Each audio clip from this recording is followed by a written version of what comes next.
자, 사회혁신역량 교과목에 대해서 제가 갖고 있는 생각은 아마 많은 교수님들께서도 같은 생각을 갖고 계실 것입니다. 실제 우리가 부딪히는 사회에서 우리 학생들이 공부하는 바, 우리들이 연구하는 바, 그리고 수업 과정을 통해서 진행되는 내용들이 어떻게 그 문제의 해결에 기여할 수 있을 것인가, 사회에 어떻게 맞닿아 있을 것인가, 한국 사회의 문제 해결, 그리고 글로벌 문제 해결에 우리 수업이 어떻게 기여할 것인가에 대한 고민들이 모여 있는 것이 사회혁신 교과목이라는 생각을 갖고 있습니다.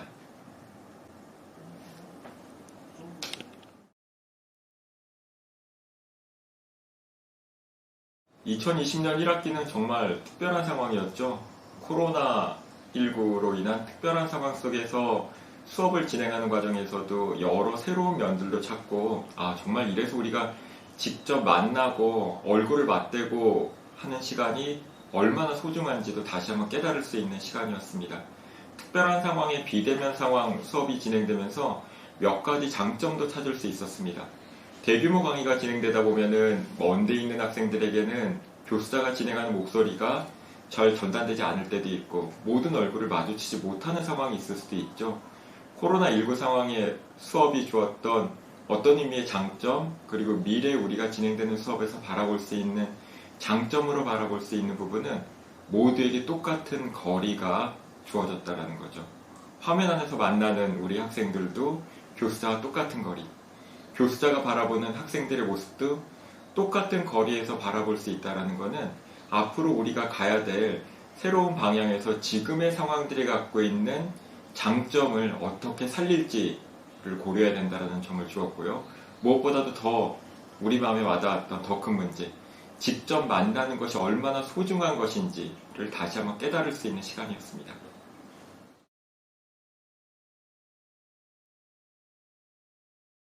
비대면 방식으로 수업이 진행되었기 때문에 특히 주목했던 점은 이 우리 사회혁신 교과목이 갖고 있는 학습 지원들, 학생들이 조별 활동을 할 수 있는 지원금이 있는 부분들이 오히려 더 크게 부각되었다는 생각을 갖고 있습니다. 각 조별 활동은 학교에서는 모이지 못하지만 소규모 활동이기 때문에 본인의 건강관리를 확실히 책임지고 있는 상태에서 모일 수 있는 사람들이 모여서 함께 나누면서 준비할 수 있는 과정을 가졌던 부분들을 특별히 더 강조했습니다. 한 조를 예를 들자면 한 학생은 전주에 있었습니다. 다른 학생들은 서울에 있었고, 그러니까 만나는 지점이 각각의 포인트들이 6명의 조원들이 다 나누어져 있었다라면은 그 학생들의 만남 자체는 훨씬 더 많이 흩어져 있었을 것입니다. 하지만 서울에 있는 학생들이 모이고 전주에 있는 학생 두 지점만 나누고 서로가 같은 간식을 먹으면서 준비하고 더 많은 소통을 할 수 있는 기회들을 가질 수 있었던 건 교실이라는 공간에서는 다 모일 수 없었지만 소규모로 모일 수 있는 부분들, 그 부분에 특히 주목했고, 각각이 모일 수 있는 부분들, 그리고 줌으로 만나는 방식에 있어서도 전체 수업뿐만 아니라 각 조와 제가 개별적인 미팅을 가질 수 있는 부분들이 참 좋았습니다.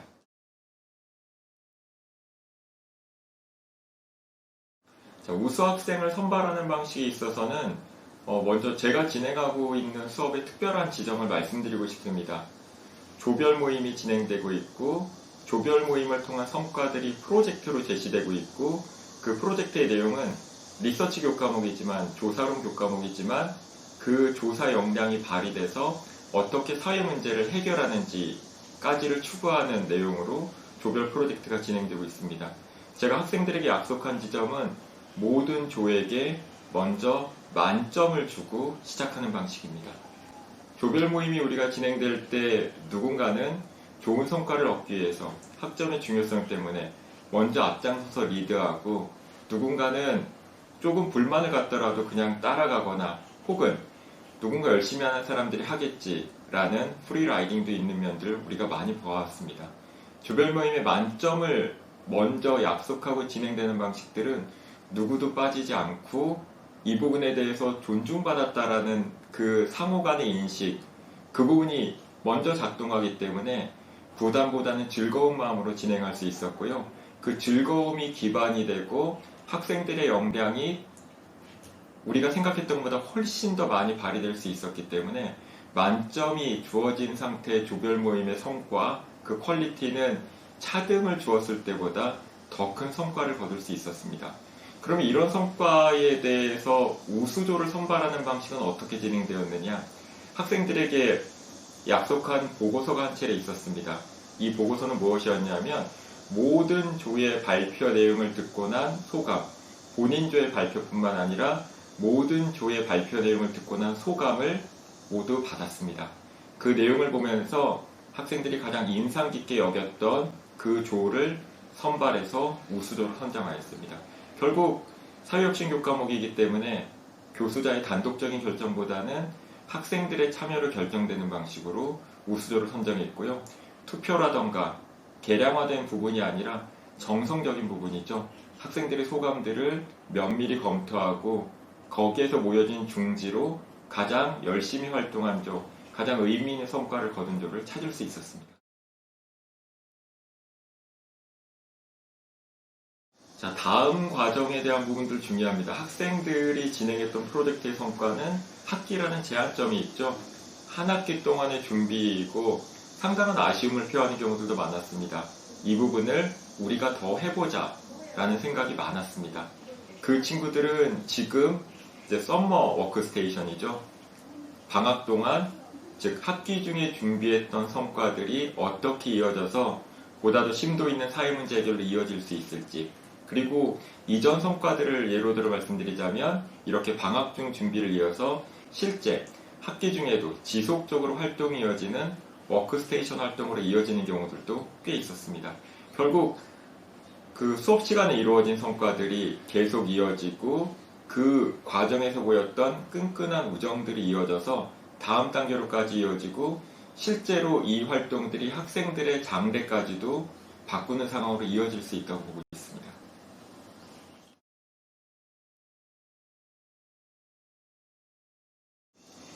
새롭게 사회혁신 역량 교과목에 참여하신 교수님들 먼저 마음 다해 환영의 말씀을 전하고 싶습니다. 이 과정을 진행하면서 가장 크게 느낀 거는 우리 교수자의 성장에도 큰 도움이 되었다는 점입니다.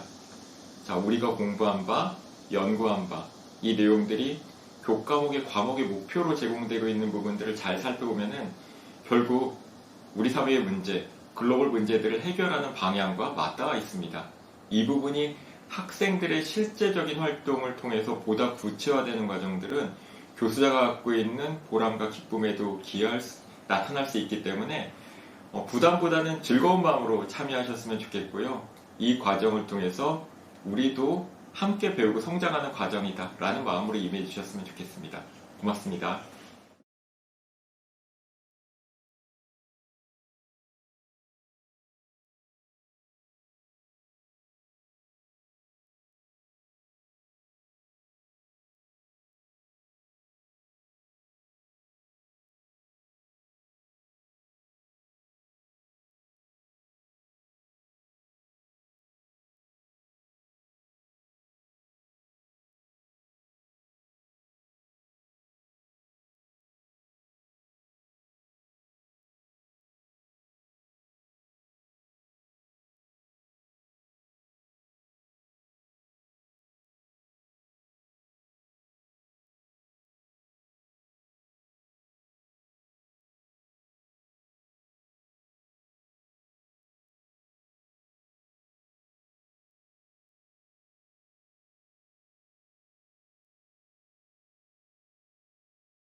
아이쇼핑을 사용하면 어떤 점이 편리해질까요?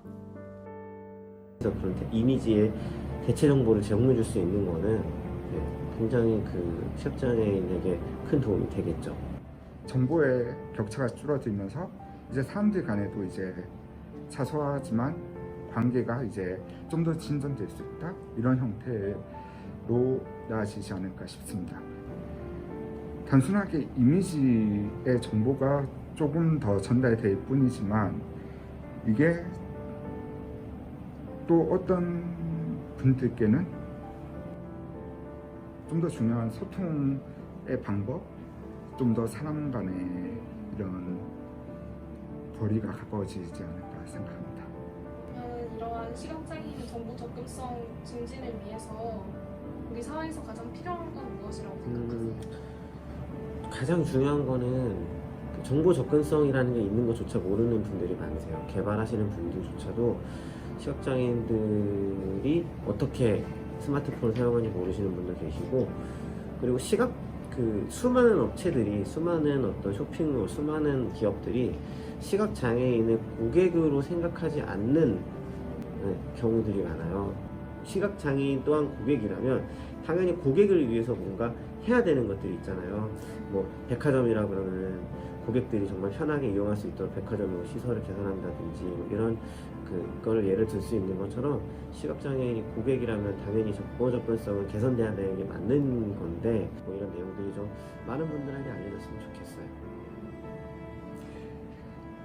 저는 지금 하시는 것처럼 일단 다른 비장애인 분들의 인식이 조금 개선되고, 나아가서 이제 정부에서도 이제 그런 인식을 바탕으로 해서 좀 더 법제적으로, 다른 사람들은 이게 중요하다고 생각을 하지 않다 보니 이거에 대해서 그냥 흘려버리는 그런 형태인데, 이걸 조금 더 법제적으로, 정책적으로 이게 마련이 될 수 있고, 그렇게 되면 이제 시각장애인 분들도 좀 더 어울리게, 비장애인들과 좀 더 어울리고 좀 더 소통할 수 있는 그런 계기가 되지 않을까 싶습니다.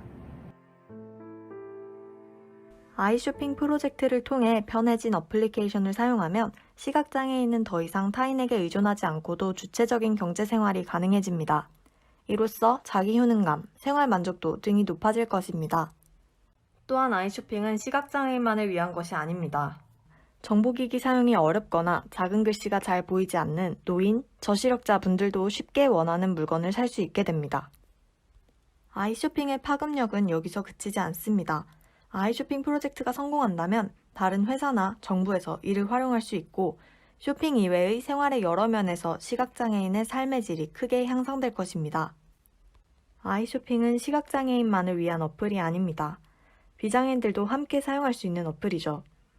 아이쇼핑은 장애인과 비장애인 사이의 사회적 경계를 지우고 진정한 차별의 완화를 실현하고자 합니다. 지금 들리는 소리가 무엇인지 아시나요? 총 3페이지 중화풍에 중독되었다고 한다. 총 3페이지 중에서 바로 현재 시각장애인들이 이용해야 할 어플리케이션 화면입니다.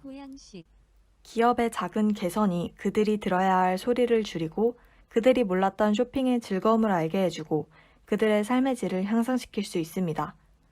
이러한 작은 개선이 바로 아이쇼핑 사업의 목표입니다.